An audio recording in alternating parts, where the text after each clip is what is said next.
তুমি তো জিজ্ঞেস করেছিলে তোমার সাথে একটা রাত কাটাতে পারবো কিনা, তাই চলে এসেছি শিবা।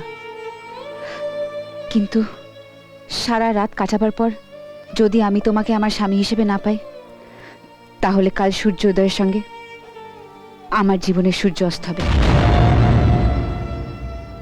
রিনা, দরজা খোল। হাই রিনা, রিনা।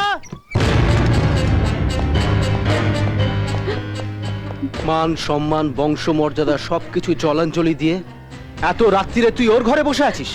ছি ছি ছি ছি ছি ছি। যেদিন তুই সবার সামনে ওকে আই লাভ ইউ বলেছিলি, সেদিনই তো ড্যাডি তোদের বিয়ের ব্যাপারে মত দিয়ে দিয়েছিল। তারপরেও একই ব্যবহার তোর, লজ্জা করলো না একবার? এই এত কথা বলা কি আছে? এই চল, এই চল ওঠ, চল ওঠ, চল চল ওঠ চল বলছি, ওঠ। চল এই চল চল বলছি, এই চল। তোরা ওকে ছাড়। You shut up. এটা আমাদের পারিবারিক ব্যাপার, এর মধ্যে তুমি একদম নাক গলাবে না। এই চল চল।